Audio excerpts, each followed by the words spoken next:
Começam as línguas a brincar nas glandes maciças e lindas, dois formosíssimos caralhos, esbeltos, esculturais, macios, veludo, mas rijos, como granitos imortais que se modelavam ao lamber daquelas línguas vermelhas, como rosas sem abelhas.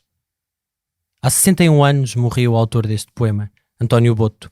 Em junho, mês do orgulho e da visibilidade das pessoas LGBTI+, relembramos o legado deste poeta de Sodoma, como foi chamado, que escreveu, em meados do século XX, aquilo que não podia ser dito. No ano passado, entrevistámos Anna Klobutska, doutorada em Línguas e Literaturas Românicas pela Universidade de Harvard e autora do livro O Mundo Gay de António Boto. Fiquem com a entrevista.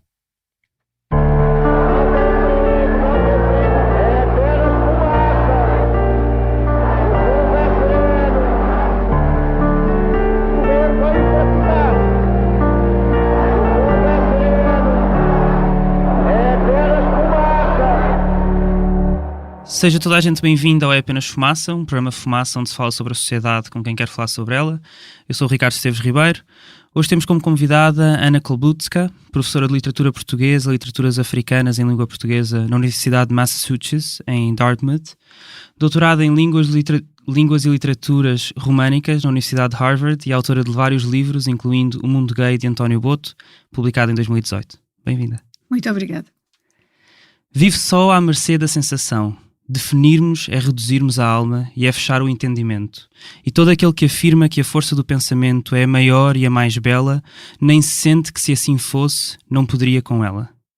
Esta é uma parte de um poema de António Boto, poeta português que morreu fez ontem, dia 16 de março, 60 anos. Quem é que era António Boto? António Boto era um poeta português, autor, mais que poeta, porque também é autor de vários livros em prosa, contos para crianças, contos que não eram para crianças, crónicas, jornalismo, que, no entanto, é sobretudo conhecido e reconhecido, e já era, na época, como o primeiro escritor em língua portuguesa, e realmente não apenas em língua portuguesa, a escrever e a publicar abertamente em circulação aberta poesia homoerótica. Poesia homoerótica em primeira pessoa, portanto, não apenas poesia que visasse sobre tópicos do cânone ocidental homoerótico, como se fazia, pelo menos a partir do século XIX, certos mitos, certas figuras que eram objeto de atenção de poetas, escritores, exatamente, enfim, referências mitológicas, etc., etc., mas um discurso amoroso, em primeira pessoa, dirigido por um falante que se identifica como masculino no próprio texto do poema, há um objeto desta paixão, deste amor, deste desejo, que também é masculino. Isto, de facto, era absolutamente inédito em Portugal e também inédito em outros países europeus, inclusive na altura em que Boto começa a publicar. Ele nasceu em 1987 e morreu em 1959. Nasceu em 1897. 1897. Sim, e morreu em 59, no Rio de Janeiro. O Boto é um poeta relativamente desconhecido em Portugal, não é estudado na escola, não figura quase com certeza em nenhuma lista de melhores poetas portugueses em Portugal. Como é que tu chegaste a ele? Como é que tu o conheceste? Eu não sei se Boto seja assim tão desconhecido quanto isso, né? Certamente não é oficialmente reconhecido, não é um poeta canônico, não é um poeta que consta dos programas escolares, não é um poeta visto como fazendo parte de um cânone estabelecido. É uma questão que eu discuto na introdução do meu livro, em que digo que, no essencial, não é possível determinar o lugar claro de Boto, o lugar e o valor claros de Boto na história da literatura portuguesa. Mas Boto tem muitos leitores apaixonados, em Portugal e também no Brasil, creio, até certo ponto. Onde ele viveu, depois já vamos falar sobre isso. Mas... E Boto é uma figura que é recorrentemente referida, pelo menos nos estudos pessoanos, sem dúvida, uma vez que foi de uma importância considerável no circuito de Pessoa e os seus colaboradores literários. Portanto, Boto aparece no cânone das figuras que importam por terem sido importantes para Fernando Pessoa, né? E o Fernando Pessoa é o poeta ultracanônico da literatura portuguesa e não só. Mas, de facto, não é um poeta provavelmente muito lido fora de um circuito relativamente restrito de especialistas e de amadores da poesia de Boto e daquilo que Boto representava. Mas como é que tu chegaste até ele? É através de Pessoa. Não de uma forma que eu consiga agora reconstruir, não me lembro exatamente quando é que tomei conhecimento de Boto, mas terá sido já há muitos anos, justamente por Boto figurar no cânone dos estudos pessoanos, né? Por ter sido amigo e colaborador e alguém a quem Pessoa dedicou muita atenção. Em novembro de 1920, Boto lançou a sua primeira obra editada, chamada Canções do Sul, com uma série de poemas. Esta obra seria alargada várias vezes durante a sua vida e publicada depois, a partir da segunda edição, com o nome Canções, apenas. Nessa primeira edição, Canções do Sul, este era o 9º poema. Quem é que abraça o meu corpo na penumbra do meu leito? Quem é que beija o meu rosto? Quem é que morde o meu peito? Quem é que fala da morte docemente ao meu ouvido? És tu, Senhor dos meus olhos, e sempre no meu sentido. Houve alguém, tu já falaste um pouco sobre isto, mas houve alguém que antes de Boto tivesse escrito desta maneira homoerótica, ou falar até de sexo desta maneira, ou desta maneira erótica na língua portuguesa? Talvez sim, mas nós não conhecemos esses textos, né? Uma questão que também abordo um pouco no livro é que é importante dizer que não havia antes textos assim em circulação pública, mas não quer dizer que não tenha havido textos assim escritos por pessoas que se amavam, né? Umas às outras, uns aos outros, né? Talvez mais prosa, por exemplo, cartas, né, do que poesia, mas imagino que poesia também terá havido, né? Há exemplos conhecidos de cartas, por exemplo, que Antônio Nobre escrevia a Alberto de Oliveira, né, que era seu amigo íntimo, e eles tinham na Antônio altura Nobre, outro poeta Antônio Nobre, até anterior, né, dos finais do século XIX, né? Enquanto Boto estudava em Paris, eles tinham uma correspondência muito intensa e era uma correspondência pensada para existir em dois trilhos separados, duas correntes paralelas, por assim dizer. Era uma era de cartas e outra era daquilo que Nobre chamava diário, que eram postais, pequenos postais, que trocavam. E as cartas seriam mais para falarem de assuntos de interesse geral, e os postais teriam sido mais para exprimirem sentimentos íntimos, pelo que se entende, né? E depois da morte de Nobre, aliás, não sei exatamente em que ano, não me lembro exatamente em que ano, terá sido mais anos depois da morte de Nobre, mas em qualquer dos casos, Alberto de Oliveira, que viveu muitos mais anos, queimou essa correspondência toda, essa correspondência paralela, mas publicou, ou aceitou que se publicasse a correspondência, que também tem passagens extraordinárias, passagens de um humor, afeto muito íntimos, muito bonitos. E, portanto, imaginamos que essa troca de postais, de cartas, não é? Ainda mais íntimas que essas não se conhecem. E afetuosas que foram destruídas, seria muito eloquente. E uma vez que Antônio Nobre era um poeta maravilhoso e um escritor muito bom, é uma grande pena que isso se tenha destruído. E acho que houve muitos mais casos assim, não necessariamente de escritores, também de pessoas mais ou menos comuns. Tu escreves no livro O Mundo Gay de António Boto que Boto foi, estou a citar, a figura mais explícita e assumidamente associada com a identificação homossexual no foro político português nas décadas de 20, Sim. 30 e 40. Sim, sem dúvida alguma, não era obviamente o único, mas era o único que era assumido, ou pelo menos... Sim, bom, usar a palavra assumido é sempre um pouco complicado, né? Eu costumo usar um advérbio como praticamente assumido, ou assim sempre que eu uso no meu ensaio, porque Boto não ostentava esta identificação publicamente, ou seja, não fazia conferências a falar da sua identidade homossexual. Apenas, este apenas não é um apenas, É um ato de afirmação muito potente, muito, muito corajoso. Publicava esta poesia, né? Mas tu achas que Boto se assumiria ou definiria como homossexual? Até porque o teu livro chama-se O Mundo Gay, de António Boto, mas a palavra gay, nesta altura, não tinha a conotação homossexual. Tu própria dizes isso na introdução do livro. Sim. Mas tu achas que Boto se assumiria como homossexual? Ele brincava, ironizava a respeito da sua identificação homossexual, né? Ou seja, mas era quase sempre, quer dizer, tudo o que existe, que são palavras dele, tipicamente transmitidas por outros, né? sobre isso, são justamente uma forma de discurso oblíquo, ironizante, né? É o que dizem de mim, né? Há uma frase que é muitas vezes atribuída a ele, mas que não se sabe, acho eu, que tenha sido verdade ou não, em que ele diz: sou o único homossexual reconhecido no país, depois de ter sido despedido, supostamente depois de ter sido despedido no trabalho que tinha na função pública em Angola, por, estou a citar, ter desacatado uma ordem verbal de transferência dada pelo primeiro oficial, investido ao tempo em funções de diretor por impedimento do efetivo. B. Não manter na repartição a devida compostura e aprumo, dirigindo galanteios e frases de sentido equívoco a um seu colega, denunciando tendências condenadas pela moral social. E C. Fazer versos e recitá-los durante as horas regulamentares do funcionamento da repartição, prejudicando assim não só o rendimento dos serviços, mas a sua própria disciplina interna. Exatamente. Portanto, primeiro uma pequena correção. Ele não foi despedido do trabalho que tinha em Angola. O trabalho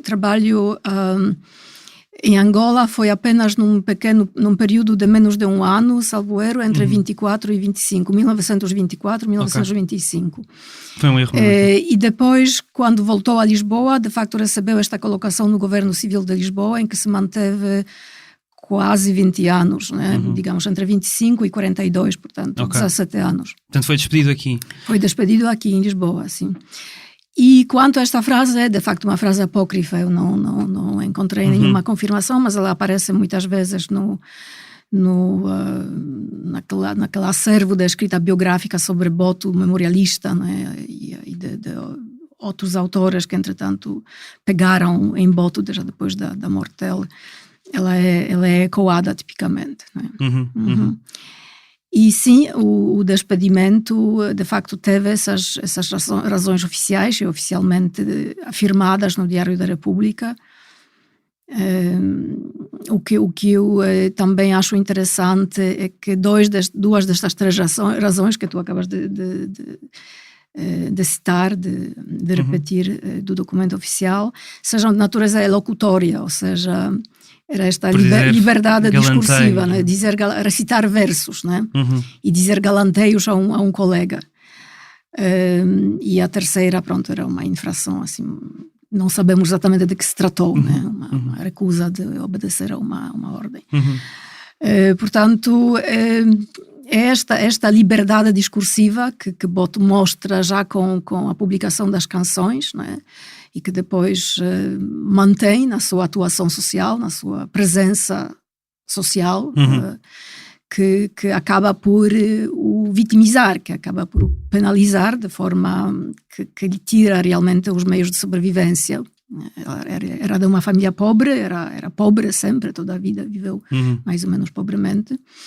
E enfim, isso leva também, daí a 5 anos, esse autoexílio no Brasil, que acontece nos últimos anos da vida, nos últimos 12 anos da vida. Vamos falar sobre isso. Mantendo-nos ainda na parte que eu diria mais extraordinária, erótica da poesia de Boto, e já haveremos de falar sobre outras coisas, talvez fosse interessante falar para as pessoas que não conhecem alguns dos poemas que ilustram isto, não é? Por exemplo, em Canções, uma parte de um poema que diz: quero entregar-me, sentir outro corpo que pretenda insinuar-se, vibrar, não é?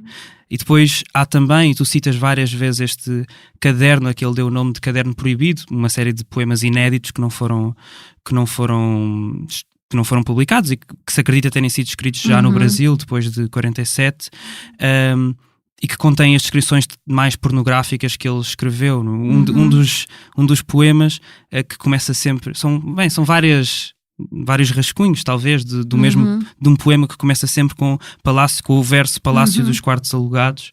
Diz: Palácio de quartos alugados, beberam até cair e caíram abraçados. No inicial abraço da violência penetrante, profundamente apertados, não viam senão os corpos.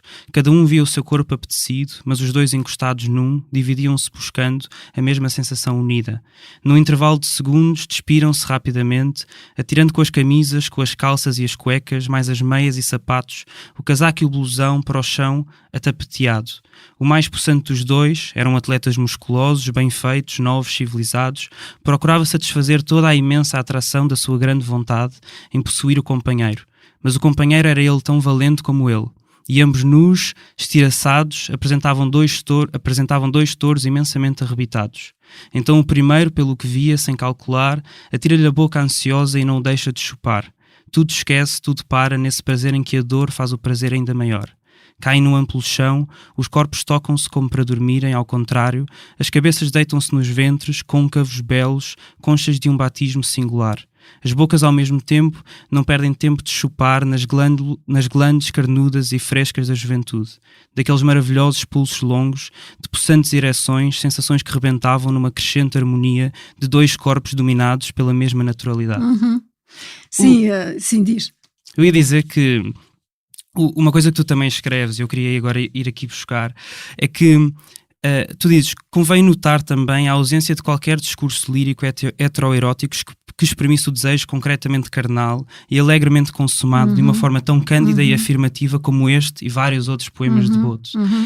Não era só o facto disto ser sexual e homossexual, homoerótico, era o facto de ser sexual e carnal desta maneira, não é? Que era extraordinário. Também. Obviamente, pronto, a escrita pornográfica não era apenas uma coisa cultivada por Boto e não era nada raro nem incomum, não é? E conhecemos vários escritores, né, ao longo da história da literatura em língua portuguesa, né, que escreveram poemas que se podem descrever como pornográficos ou hardcore, ou como quisermos, né?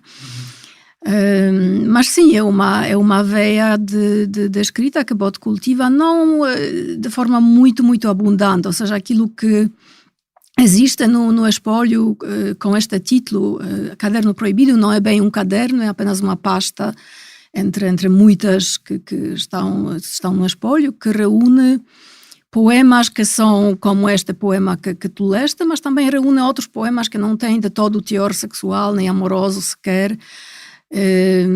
E também se encontram poemas eróticos e pornográficos em outras pastas. Portanto, não há bem uma coesão, não é propriamente um projeto de livro, ou se foi um projeto de livro, se houve um projeto de livro, então depois nas várias etapas da arrumação e organização dos papéis de Boto, porque este acervo passou, né, depois da morte dele, aquilo foi disperso ou foi desorganizado, não sei. Mas provavelmente nem por isso. Não? Imagino que ele simplesmente não organizava estes papéis de uma forma muito rigorosa. Né? Não sei qual teria sido a intencionalidade, se era uma coisa que ele acharia possível publicar ou não.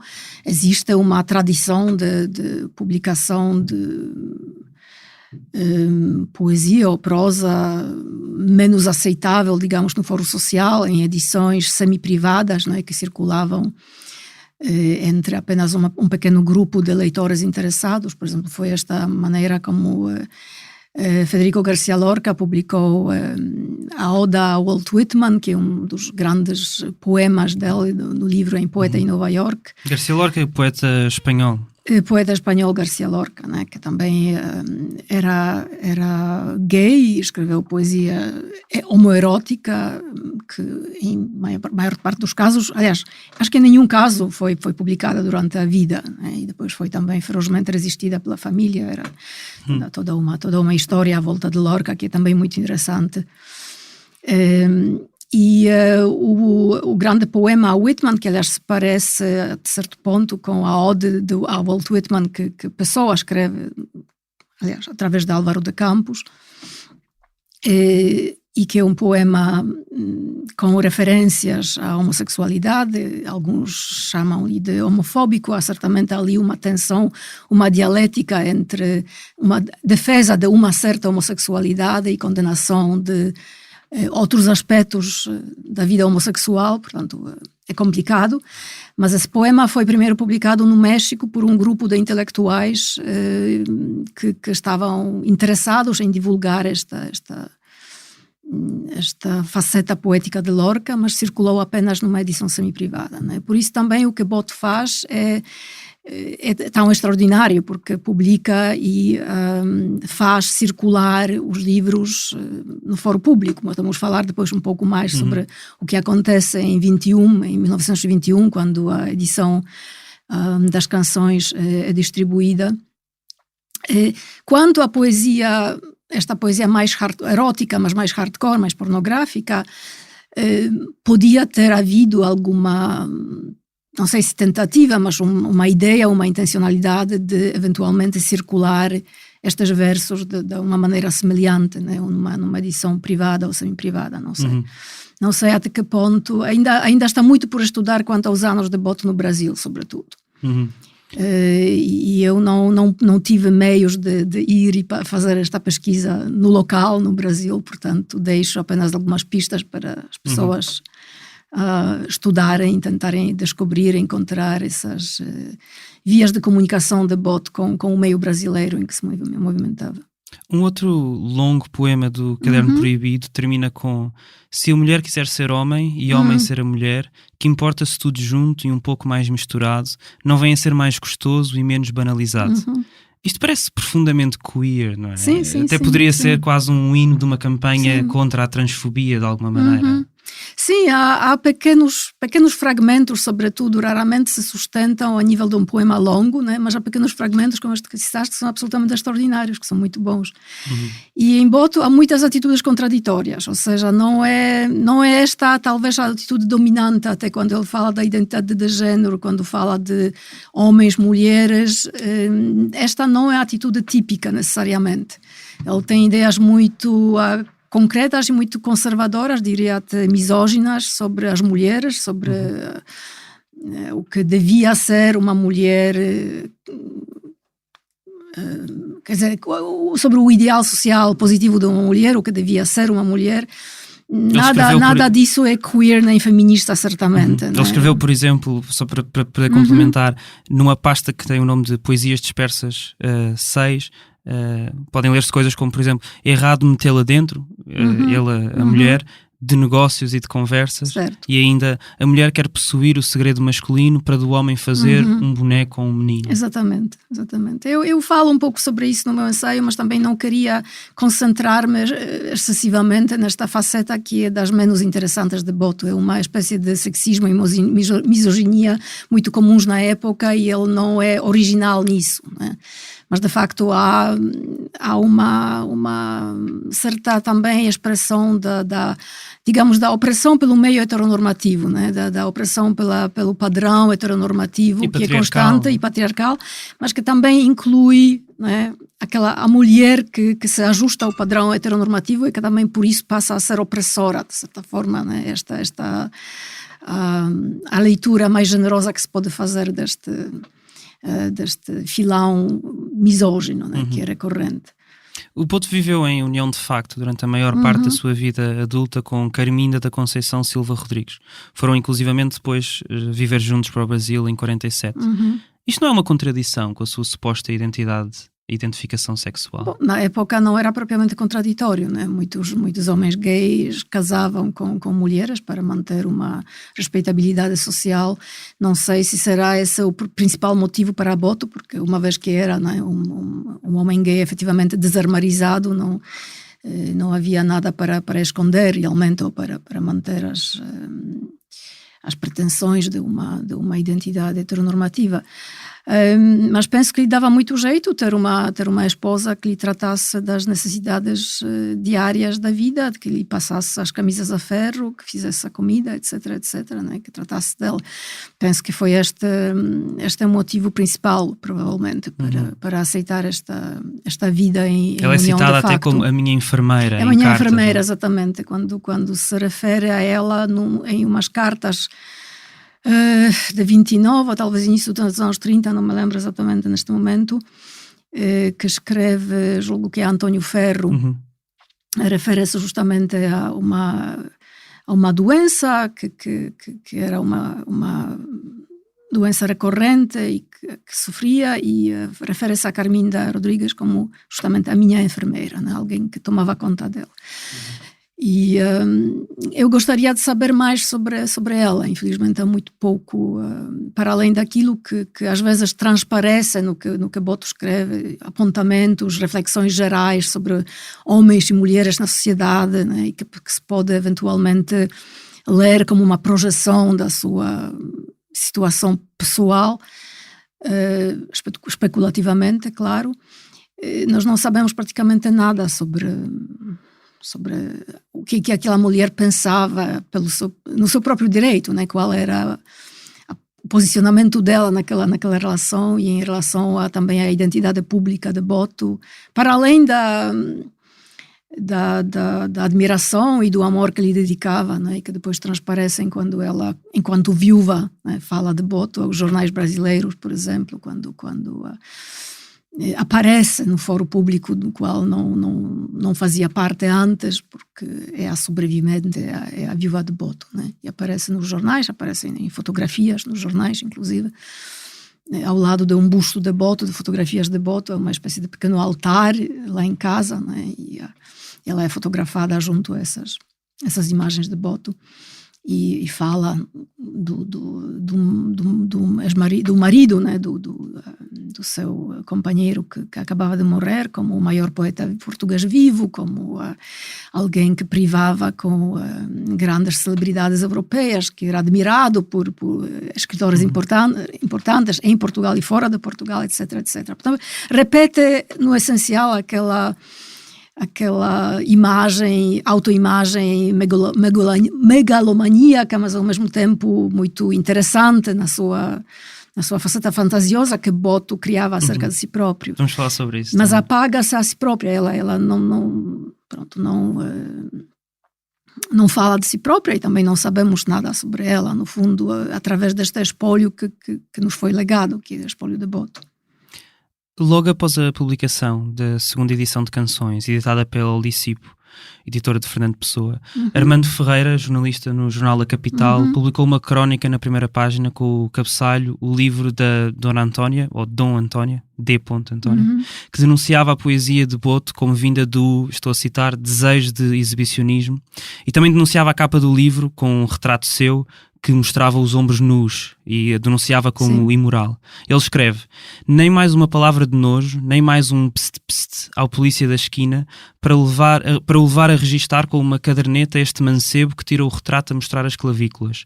Nem sequer uma sova da gente moça e nova que outrora sabia cobrir de ridículo, quando não era de mocadas os ratões desta espécie, nem um protesto sequer. Mas não haverá entre nós o polícia dos costumes ou três bons honestos espíritos capazes de lançar para o monturo estes dejetos? A polícia, senhor Ministro da Instrução, seja quem for, que livre as montras destas e quejandas imoralidades, que disfarçadas de frases filósofas incompreensíveis, dizem ser a negra história dos mortais, o amor e a dor. Fala sobre a recepção desta segunda edição de Canções. Esta, na verdade, tanto quanto se saiba, foi a primeira edição que foi efetivamente distribuída, né? O que aparece antes, o que aparece antes, que é Canções do Sul, portanto a primeira versão das canções, nos finais, em novembro, julgo, de 1920, existem pouquíssimos exemplares desta obra, nem sequer a Biblioteca Nacional tem um exemplar, tem apenas um microfilme de um exemplar que se encontra na Biblioteca de Livros Raros da Universidade de Harvard, nos Estados Unidos. E, portanto, depreende-se que a obra provavelmente nunca foi distribuída ou posta à venda. E podia justamente ser uma dessas edições de que já falei, semi-privadas, né? que circulavam apenas entre quem terá pagado a edição e os seus amigos interessados nesta temática, neste tipo de discurso. A edição que depois sai, que é muito semelhante às Canções do Sul, apenas título ligeiramente diferente, reduzido apenas para canções. E tinha mais alguns e poemas. Tem mais alguns poemas, alguns poucos poemas acrescentados. É efetivamente posta à venda, e não apenas posta à venda, mas posta à venda de uma forma que indicava um esforço de marketing, um esforço de divulgação. Nomeadamente, sabemos isso através dessa crítica no jornal A Capital, que acabas de citar, porque Armando Ferreira refere-se ao retrato colocado na montra da livraria, né? Este retrato muito conhecido de Boto, não sei se está aqui, que se quiseres podemos mostrar isso à câmara, né? Não sei como. Acho que sim. Ok. Acho que, como diz esta jornalista, de ombros nus e olhos em bico, né? Que é um retrato muito interessante, se pensarmos que foi pensado justamente para ser exibido, né? Para ser exibido ao lado dos livros, dos exemplares das canções, como uma espécie de publicidade para este livro, né?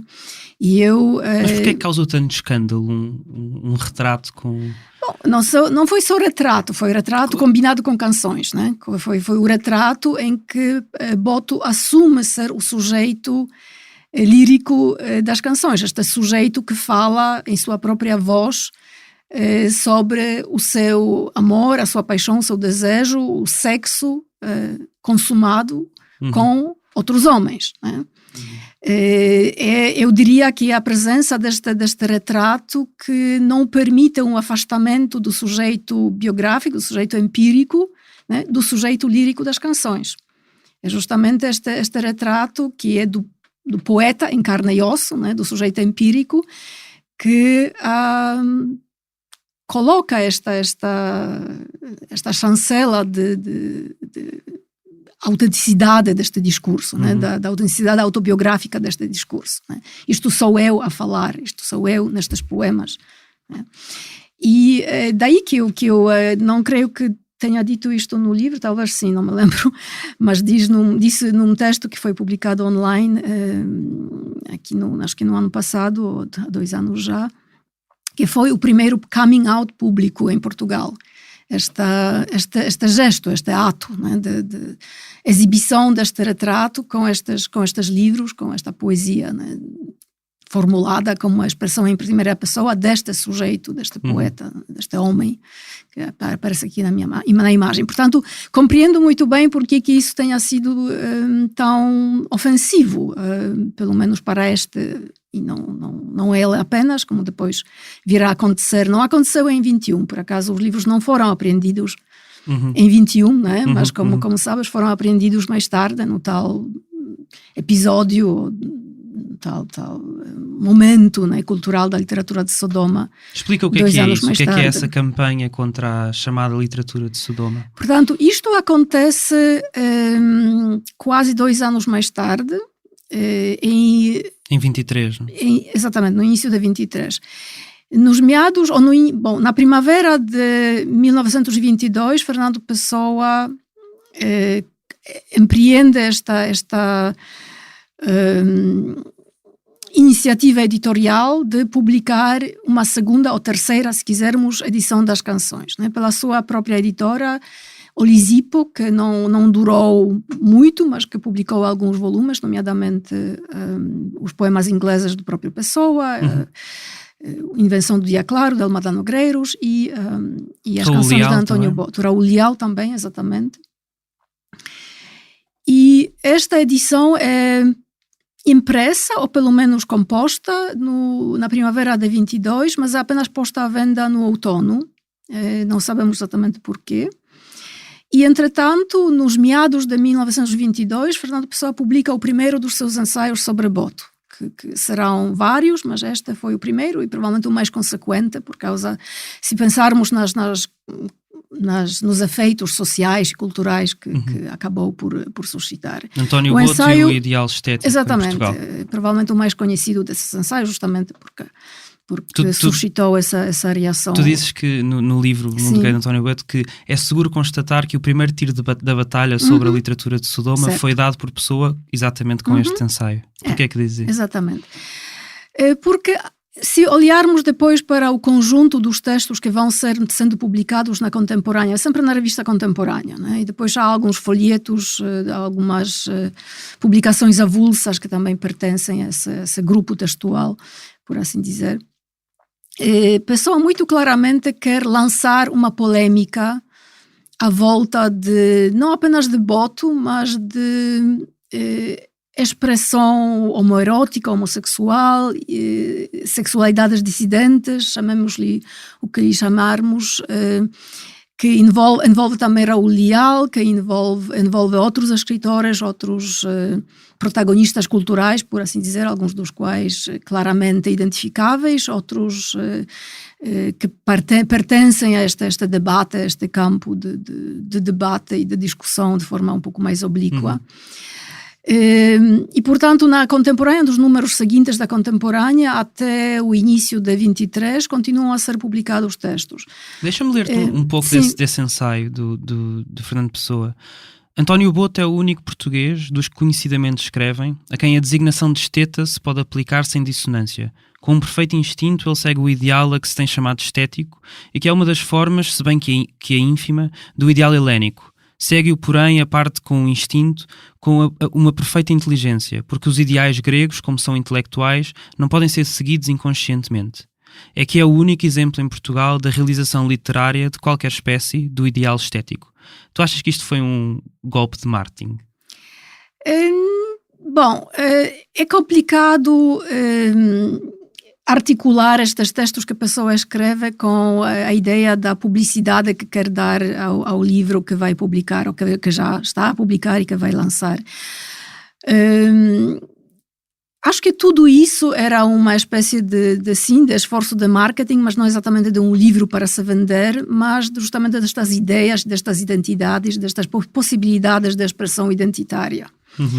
Era uma espécie de campanha homófila de Pessoa e dos seus colaboradores para visibilizar, para dar voz a identidades e dissidências identitárias como a de Boto, né, e de Raul Leal, que eram os dois, digamos, duas figuras da proa. Né, mas tu concordas que Boto era, como escreve Pessoa, o único exemplo em Portugal da realização literária de qualquer espécie do ideal estético?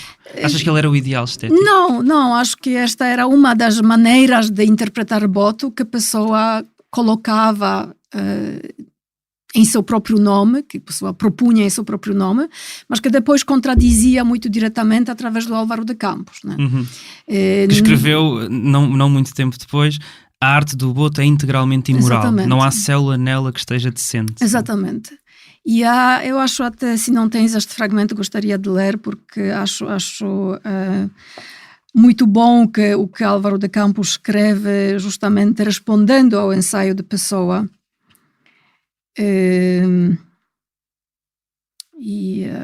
Isto pode... Álvaro de Campos, que é heterónimo de Fernando Pessoa. Que é heterónimo de Fernando Pessoa, exatamente. Não, isto, desculpa, está em outro capítulo, mas é um ensaio demolidor em relação às pretensões intelectuais ou intelectualizantes do ensaio de Pessoa, que essencialmente tentam, ou seja, o ensaio de Pessoa, o ensaio original, tenta meter Boto, ou mete Boto efetivamente numa espécie de caixa cultural, literária, em que o próprio Boto não se reconheceria, em que o próprio Boto não cabe muito bem. Né? O Boto não... as raízes de Boto, literárias, culturais, pessoais, autobiográficas, não se encontram na literatura de elite que se pode descrever como a vertente do esteticismo vitoriano, sobretudo em língua inglesa, que era cultivada pelos escritores homófilos, digamos assim, sobretudo em língua inglesa, a partir das últimas décadas ou até meados do século XIX. Pessoa era extremamente familiarizado com esse cânone literário, cultivava essas leituras, cultivava essas referências literárias, culturais, mas Boto realmente não tinha nada a ver com isso. A sua estética era completamente diferente, era muito mais castiça, era muito mais... derivava até a própria estética, o tipo de discurso poético que produz deriva muito mais das raízes na poesia popular, por exemplo, obviamente sem a temática homoerótica, mas em termos estéticos, né, em termos estilísticos. Mas achas que a pessoa tentou de alguma maneira intelectualizar o Boto e assim apagar-lhe o lado sexual de alguma maneira com este ensaio? É uma das coisas que a pessoa faz neste ensaio, né? Que é apagar, até certo ponto, apagar a intencionalidade atrás do homoerotismo botiano, né? Apresentando o homoerotismo botiano como uma espécie de pose literária, né? De pose literária, estilística, que acho que o próprio Boto não iria reconhecer em si próprio. Mas justamente depois, né, Pessoa, em nome de Álvaro de Campos, coloca uma interpretação exatamente oposta a essa interpretação de Pessoa.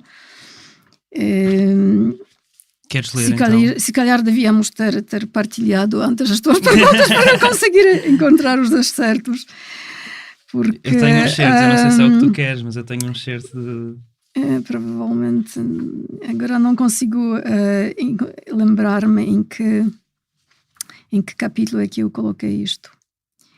Pronto, eu vou tentar citar da memória. A arte de Boto é integralmente imoral? Será a continuação daquilo que eu li?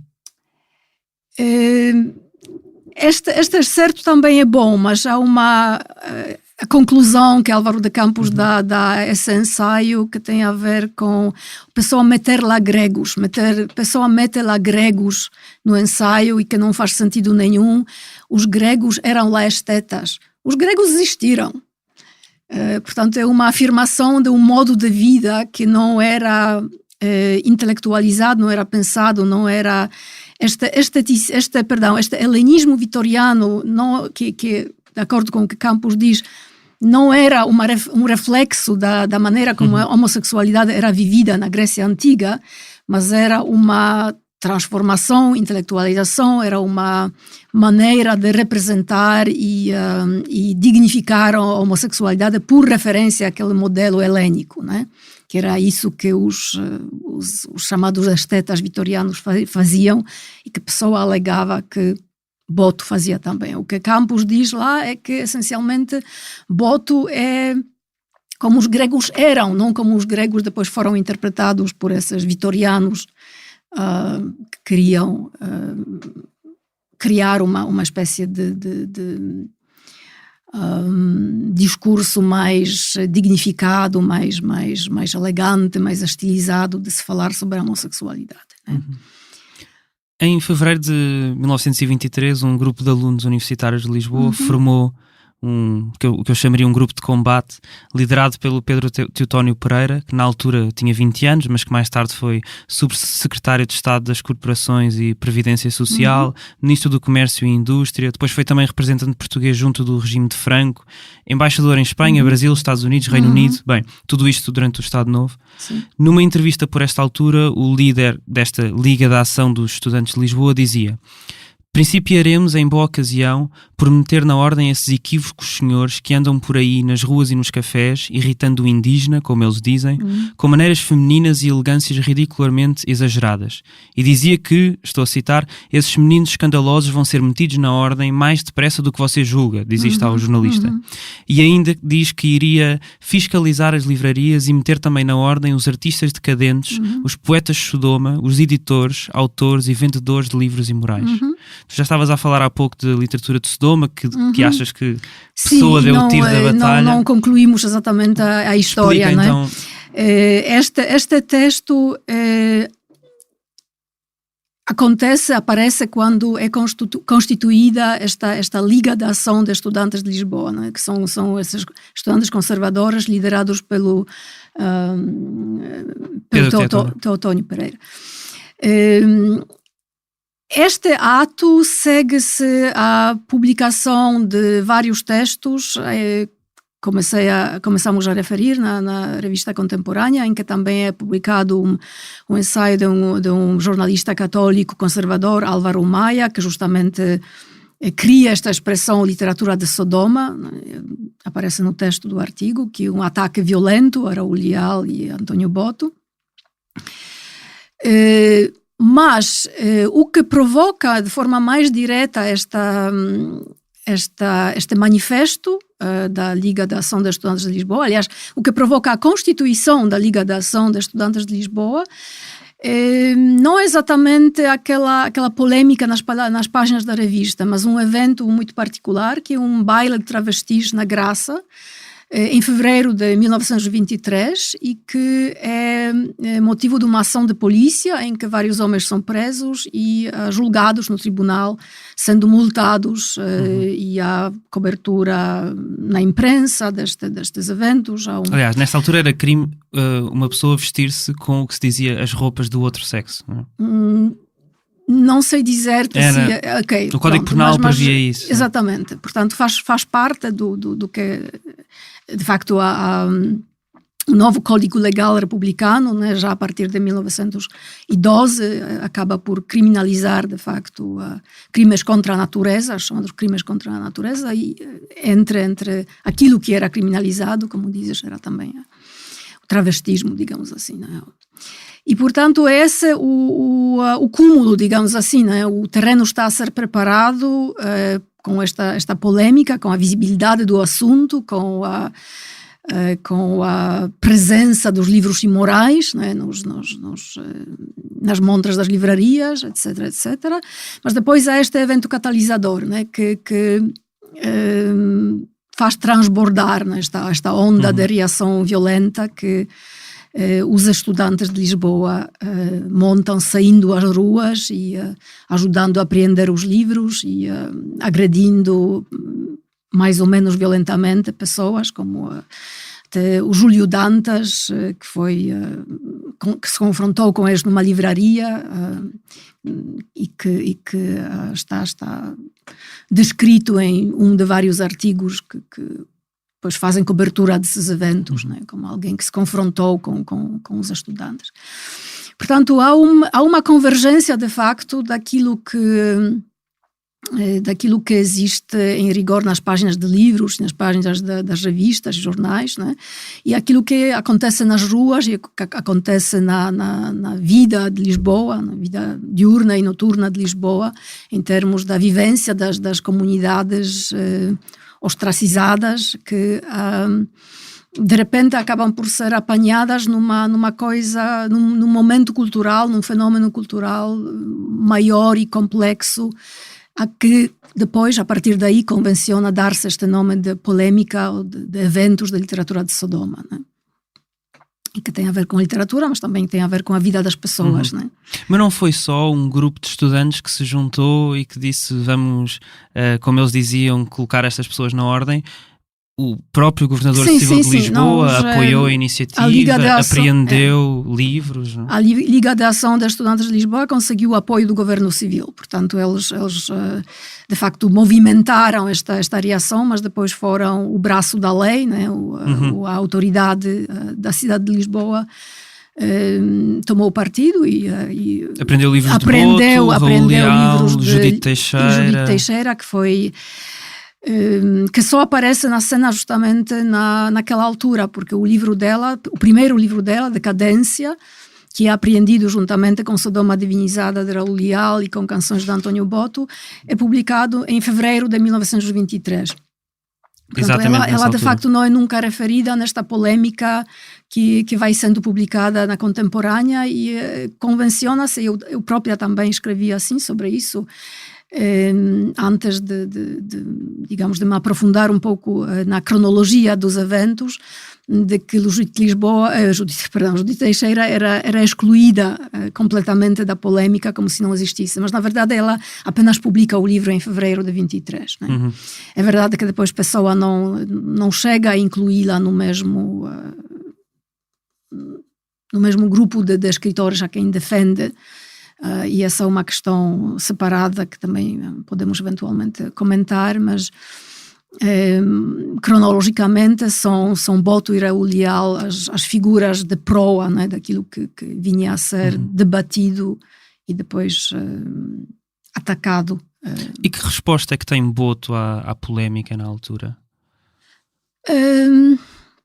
Boto publica um panfleto, entre vários que eram publicados, né? O próprio Pessoa publica um aviso aos estudantes de Lisboa, Raul Leal também publica uma resposta, mas não há muita matéria para sabermos exatamente de que forma Boto se posiciona nessa polêmica. Né? Costuma pensar-se, talvez porque esta reputação estabelecida de Boto é que era megalómano e que era muito narcísico, e qualquer espécie de atenção que lhe era dedicada devia agradá-lo, etc, etc. Esta é, digamos, a visão estabelecida de Boto. Mas há também motivos para pensarmos que aquilo não teria sido assim tão fácil e agradável para ela, né? Ela era, de facto, o centro, né, destas provavelmente mais do que Raul Leal, em parte porque a escrita de Raul Leal era realmente impenetrável e não tinha o mesmo tipo de acessibilidade que a poesia de Boto tinha e continua a ter. E portanto acho que ele era por muito... ser mais intelectual de alguma maneira, é isso? Se quisermos, não sei se diria assim, é realmente um discurso, é uma obra em prosa, né? Sodoma Divinizada é uma obra em prosa, no fundo um ensaio, muito difícil de ler, tem um estilo muito rebuscado, intelectualizado, mas também estilisticamente complexo, e sim, é uma apologia de uma versão particular da vivência homossexual, da homossexualidade em que Raul Leal acreditava, e que também não era a mesma de Pessoa, e não era a mesma de Boto, e não era a mesma de Álvaro de Campos. Portanto, o que eu digo num determinado momento do meu ensaio é que uma faceta desta polêmica é esta extraordinária multiplicação de visões, às vezes contraditórias entre si, certamente divergentes, sobre o fenómeno da dissidência sexual, sobre o fenómeno de orientações sexuais não heteronormativas, que é todo um debate que, no fundo, é Pessoa e os outros que participam nesta polêmica, provavelmente o Pessoa, de forma mais direta e mais clara, consegue promover e arquitetar. Uhum. E Boto não participa enquanto ensaísta propriamente nesta troca de posições, participa justamente apenas com este discurso límpido e lindíssimo da sua poesia homoerótica, que é obviamente o mais radical, mas ao mesmo tempo não permite exatamente perceber a conceptualização, né, disto tudo que ele próprio também... Se bem que ele escreve o meu manifesto a toda a gente, por esta altura, em que diz alguns dos altos espíritos que me acompanham e que são os mais altos espíritos do meu tempo, dizem-me de vez em quando que as minhas canções de renascença são constantemente insultadas e que o meu nome de artista é diariamente agredido. Assim pode ser, mas custa-me a acreditar. Eu vivo tanto nas garras da minha arte, a quem me entrego mais e mais, que nada ouço nem poderia dos uivos da vilanagem. Pois, é o que ele diz, não é? É um posicionamento cômodo a certo ponto para se projetar, né? Vocês podem assobiar e eu passo, não ouço nada, né? Mas depois há, por exemplo, um poema que eu opto por ler nesta chave alegórica, que não é necessariamente a única interpretação possível, nem talvez a mais convincente sequer, mas é um poema que é até bastante conhecido de Boto, um avestruz todo gris, que é poema dito em voz de uma ave, um avestruz a quem tiram as penas, e que sofre, né? que tem esta está a ser, no essencial, torturado pela atenção a que é sujeito e pelo sofrimento físico a que é sujeito. E um momento curioso deste poema, não sei se por acaso o tens aqui. Eu não tenho aqui. Não tens aqui. Se eu consigo encontrar. Um momento curioso deste poema é quando ele fala de outras aves que passam por ele e que se beneficiam daquilo que ele está a sofrer. E que é um momento curioso. Exatamente aqui, agora consegui encontrar. Portanto, vai assim: arrancam-me as penas e eu sofro sem dizer nada. Sou ave bem educada. E, se quisesse, podia morder-lhes as mãos morenas, a esses que, sem piedade, me roubam estas penas que me cobrem. E, no entanto, sem o mais breve gemido, o meu corpo vai ficando desguarnecido. E elas, aquelas que se enfeitam doidamente com estas penas formosas, que são minhas, passam por mim desdenhosas em gargalhadas mesquinhas. Sim, eu sofro sem dizer nada. Sou ave bem educada. Portanto, há aqui uma denúncia da violência, né? Algo que lhe está a acontecer, que é uma violência, inclusive física, e o sofrimento que isso causa, mas depois também há essas outras, ele até usa o plural feminino, né? Que de alguma maneira beneficiam, que se aproveitam, né, e que passam enfeitadas com estas penas formosas que ele vai perdendo, né. E isto é mais complexo, né, do que apenas uma ala homofóbica e o Boto e Raul Leal, né, sendo atacados, né. Há uma dinâmica interna, né, de intragrupo, talvez, né, que está aqui a ser comentada e denunciada e que é uma realidade complexa que acho que ainda não sabemos exatamente mapear e compreender. Em 1974, o poeta Jorge de Sena escreve um ensaio publicado como introdução a poemas ingleses de Fernando Pessoa e diz: de certo modo, Boto foi também um heterónimo de Fernando Pessoa. E diz também que este se realizou na poesia de Boto e na vida a que ela correspondia. Tu achas que o Boto é heterónimo de Pessoa? Eu resisto um pouco a esta designação, aliás, até resisto bastante, porque acho que ela continua e perpetua esta tendência perniciosa de se ver Boto apenas como uma espécie de apêndice de Pessoa. Né, que Boto acaba por ser absorvido nesta galáxia pessoana como alguém que não tem existência autónoma nem protagonismo autónomo e que importa porque importava a pessoa e importa porque faz parte desta companhia pessoana. O que Sena queria dizer com o que disse, porém acho que vale a pena levar a sério, porque penso que sim, penso que a pessoa viveu coisas que não poderia ter vivido através da sua própria projeção ortonímica ou heteronímica através de Boto. E acho que em boa parte foi por isso que Boto o fascinou tanto e que se tornaram amigos tão próximos, tão constantes, até a morte de Pessoa em 1935. E penso que Pessoa tem quer dizer, não é apenas Boto quem recebe benefícios e mais-valias da parte de Pessoa, que é obviamente uma certa legitimação, a defesa que era autêntica, que era verdadeira, que aquela atenção, aquela proteção de Pessoa até de que beneficiava. Não era a única dinâmica que existia entre eles. Penso que Pessoa igualmente, de uma forma recíproca, beneficiava da sua relação com Boto, beneficiava de forma a poder inspirar-se e poder até escrever e pensar coisas que não poderia escrever e pensar. Mas durante as suas vidas, quem é que tinha mais protagonismo? Quem é que era mais conhecido durante a altura em que viveram? Porque neste momento Pessoa é muito maior enquanto fenómeno do que Boto. Claro. Eu penso que, como se falou um pouco no colóquio sobre Boto e Pessoa, que me trouxe aqui a Lisboa e que acabou ontem, Eu penso que realmente Boto teria sido mais visível e reconhecível, de certa forma, na vida social e cultural lisboeta da sua época, né? Justamente por causa desta notoriedade.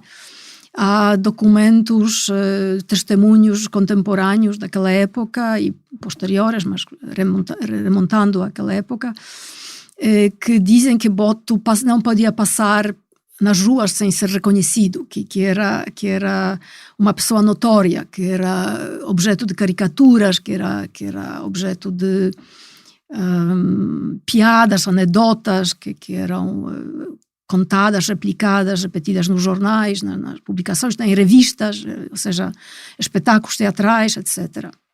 Ou seja, teatro de revista, refiro-me.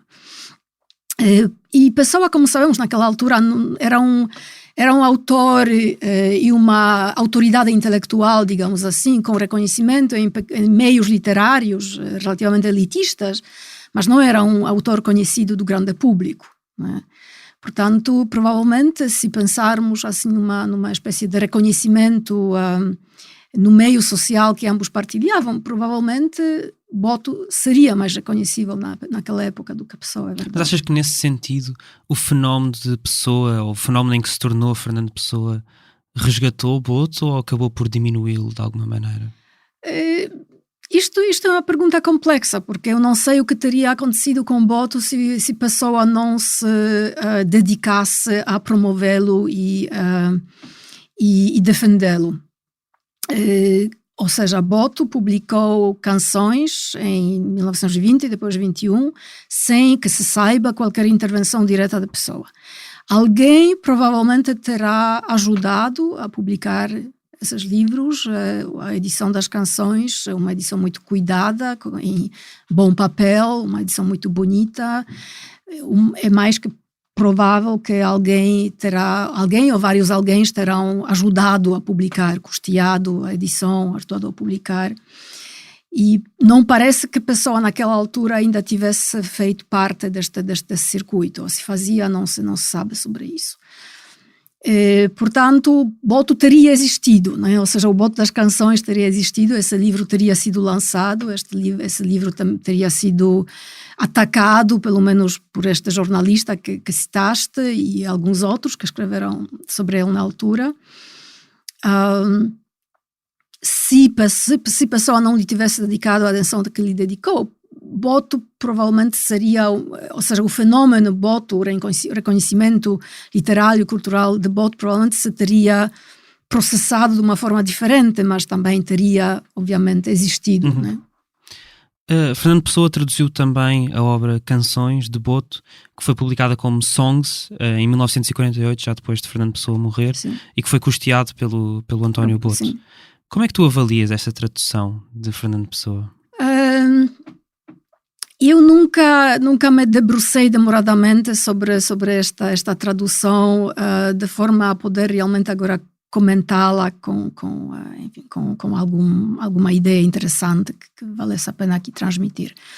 Mas o que eu queria dizer é que é extraordinário para mim que até agora ninguém tivesse feito isso, ou seja, ninguém se tivesse dedicado a escrever pelo menos uma tese. Bom, existe de verdade uma tese de mestrado não publicada sobre esta tradução, mas não há sequer nenhum artigo extenso publicado sobre a tradução das canções por Pessoa. Existem 2 edições e há ensaios introdutórios nessas edições, portanto esses ensaios valem a pena, etc. Mas não existe nenhum estudo de fundo. E, afinal, trata-se do maior corpus textual da poesia homoerótica que Pessoa produziu, né, em seu próprio nome, porque, obviamente, Pessoa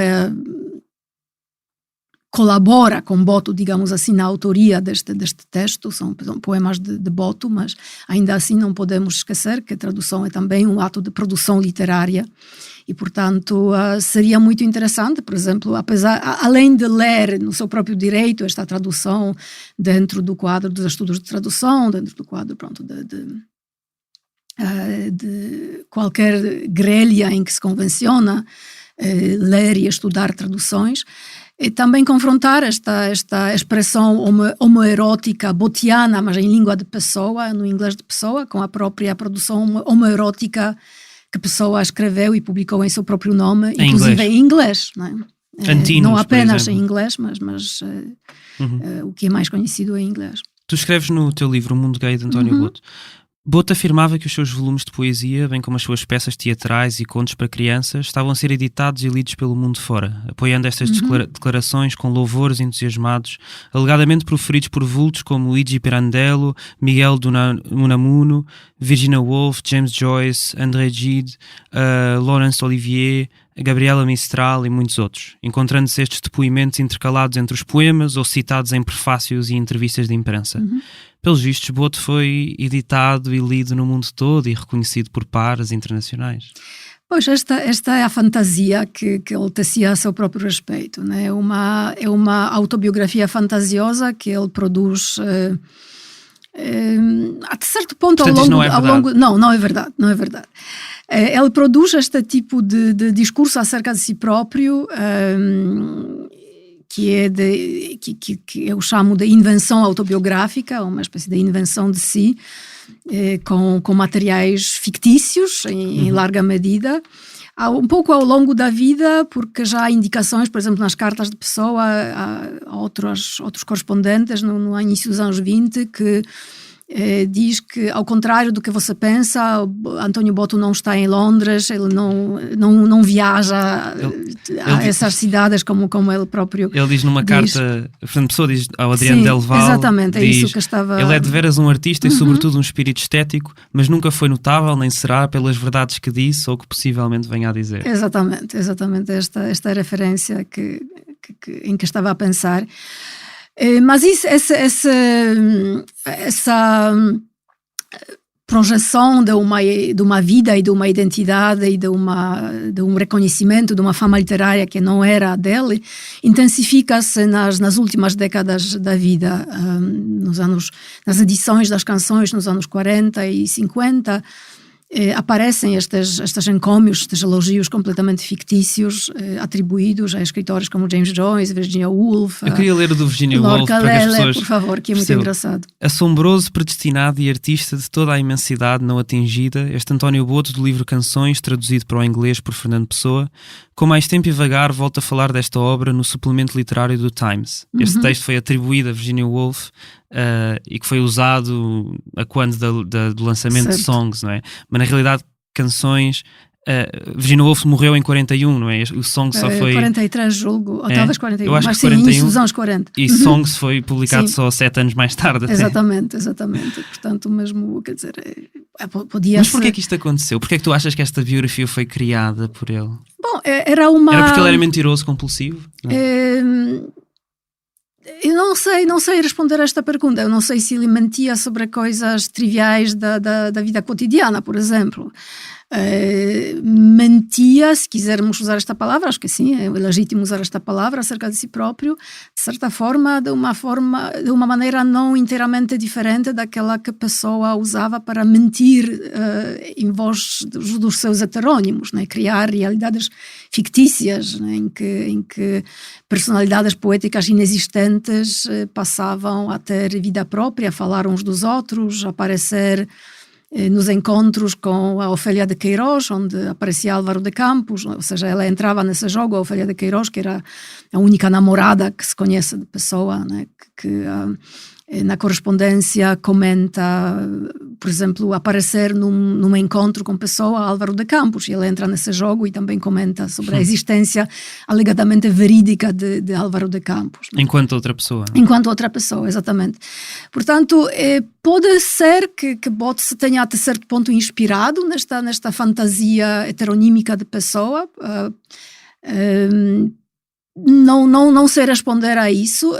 Até certo ponto, creio que era também um esforço de dignificação e legitimação da sua própria personalidade, do seu próprio protagonismo literário. Achas que Boto receava mais que as pessoas o vissem como gay ou como provinciano só, e não o cosmopolita que ele vendia? Eu acho que as duas coisas andam muito ligadas, né? Aqui uma perspectiva intercessionista sobre Boto impõe-se, né? Porque ele era as suas origens de classe eram muito diversas daquelas que partilhavam a grande maioria dos escritores e artistas intelectuais com quem partilhava, que eram geralmente da burguesia e alta burguesia, né? Boto era de uma família genuinamente pobre. O pai mudou para Lisboa quando, ou seja, a família toda mudou para Lisboa quando Boto tinha, salvo erro, 5 anos, para trabalhar nas fragatas do Tejo, né? E Boto começou a trabalhar, teve alguma escolaridade, não sabemos exatamente quantos anos, mas certamente nunca fez sequer ensino secundário, e começou a trabalhar também numa idade de criança, ainda adolescente. Teve uma vida muito diversa daquela que partilhavam outros membros do meio em que depois passou a se movimentar. E imagino que sim, que estas duas formas de marginalização social, de opressão, se quisermos, né, juntavam-se obviamente na identidade dele e eram provavelmente motivo daquela ficção compensatória que ele criava a seu próprio respeito, né? Ele escreveu como epígrafe de Canções do Sul e também na segunda edição, portanto a primeira, Canções, o homem será sempre um mortal enigma, a sombra das sombras, não é? E a vida dele parecia na realidade um enigma até hoje. Sim. Nós estamos mesmo a terminar. Como é que António Boto é hoje estudado na academia? É uma boa pergunta. Eu não conheço suficientemente bem digamos, o meio institucional da Academia Portuguesa para dizer que Boto é ou não é lido. Não costumava ser lido. Talvez seja lido hoje em dia. Imagino que sim, espero que sim. Mas há muito poucos trabalhos. Sim, mesmo o livro que tu lançaste no ano passado é talvez o primeiro livro sobre a vida de António Boto? Não é o primeiro. Há 2 livros anteriores. Há uma tese de mestrado que depois foi editada em livro, Maria Conceição Fernandes, António Boto, Poeta de Lisboa, acho que esse é o título. E há um livro mais popular de António Salles, que é uma espécie de biografia, ensaio-biografia, mas menos de teor académico. Porém, de facto não há muita produção convencionalmente académica sobre Boto. E porquê que é? Joaquim Manuel Magalhães tem um ensaio de 1989, portanto publicado já há 30 anos, que diagnostica muito bem, digamos, a existência ou a não existência de Boto no fórum institucional da literatura portuguesa, a história da literatura portuguesa, do ensino da literatura portuguesa, e diz que Boto não é visto, naquela altura em que ele escreve isso, não é visto como um tópico respeitável de aulas ou seminários de literatura, mesmo na universidade, e refere-se indiretamente, obliquamente, a um ensaio de Oscar Lopes, que é anterior, de 88, salvo erro, publicado em Entre Fialho e Nemésio, que é bastante... projeta uma visão muito negativa de Boto como um poeta cujo valor literário não se justifica, que foi gerado artificialmente pela notoriedade pública de Boto e que não deve ser reconhecido. E penso que se pode ver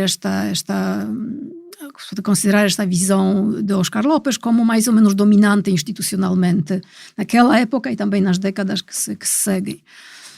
Fora de Portugal, Boto é lido, certamente, né?